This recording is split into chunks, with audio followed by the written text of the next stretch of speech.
So after watching that pile of shite that was Monday Night Raw, it's time for me to find a new show to watch on Monday nights, and I did it quite quickly. Ring of Honor. That's right.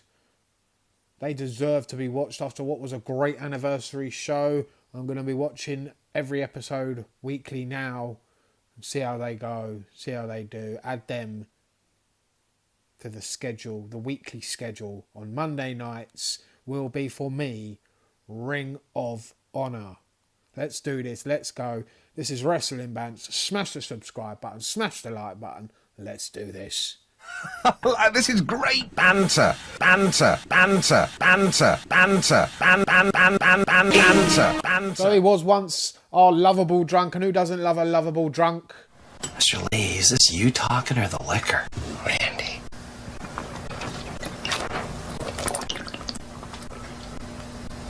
I am the liquor. It was Beer City Bruiser. But he's turned, man. He's evil, man. Turned on Mike Bennett. He turned on Matt Taven.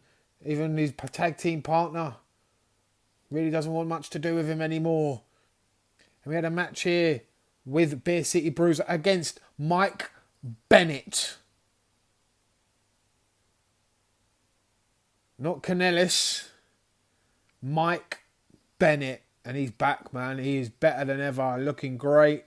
It was a decent match between him and Beer City Bruiser. I've got to admit, man, he is phenomenal in the ring for a guy his size. Really impressive here. A good wrestling match.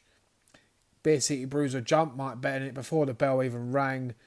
Throughout the match, Beer City Bruiser was dominant for most of it, working on the leg of Mike Bennett. Mike Bennett was able to fight back, and it looked like Mike Bennett might be able to get the win until Beer City Bruiser went outside of the ring, got himself a bottle from under the ring, and I thought, oh, is he going to use the bottle? He smashed the bottle on the post. There was a broken bit of bottle, and he was going to look like he was going to go and use it on Mike Bennett. But if it weren't for Matt Taven, who jumped in the ring and made the save, saving his friend and tag team partner Mike Bennett, and for me, I can see it coming. Mike Bennett turning on Matt Taven at some point. But loving what we saw here. Mike Bennett's back to his best at last. Not being used as a complete joke.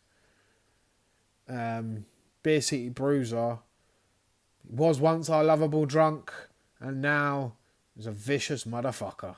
Loved every minute of the match. Was a good wrestling match. Loved the story they're telling here. I want to see what goes, how it goes further on down the line.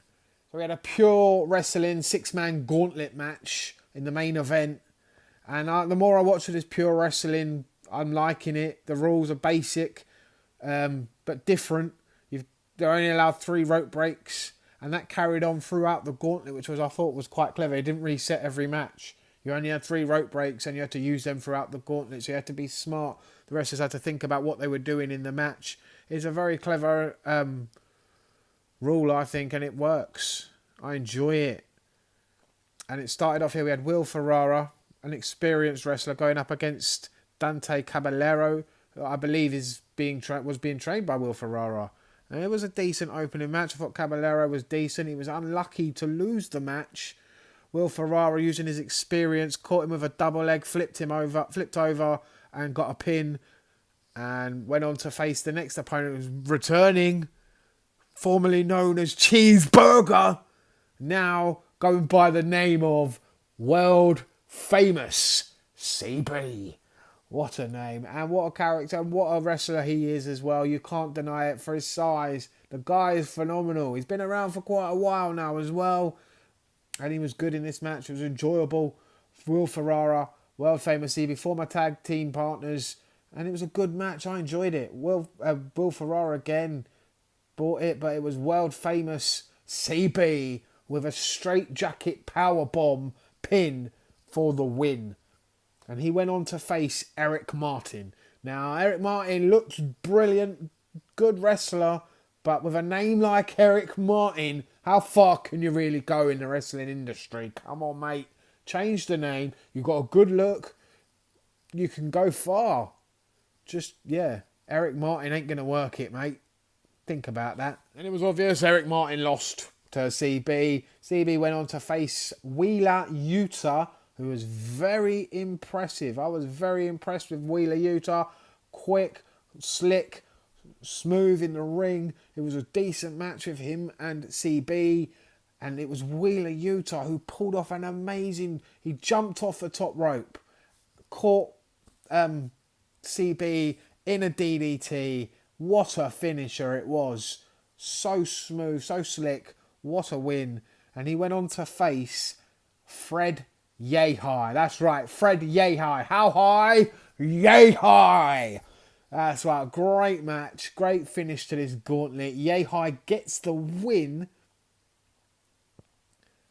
by submission, and he will hopefully go up in the rankings. I want to see Yehi against Jonathan Gresham at some point for the Pure Wrestling Championship. What a show this was. It was a very short one. I like that about these wrestling shows that only last an hour. It's great.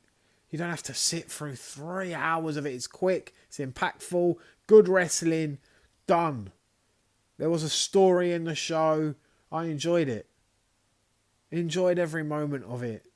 That's what I want from my wrestling shows. Don't want to be insulted and have to think, what the fuck is this? Embarrassed to watch it. I'm not embarrassed to watch that. A lot of good athletes on the show. A good story for one match that could lead further. There's little teases there in the first match with Beer City Bruiser, Mike Bennett and Matt Taven. You know something's going to happen between Bennett and Taven at some point. And then you saw a lot of talent in the 6-man gauntlet. What is not to like about that as a wrestling fan?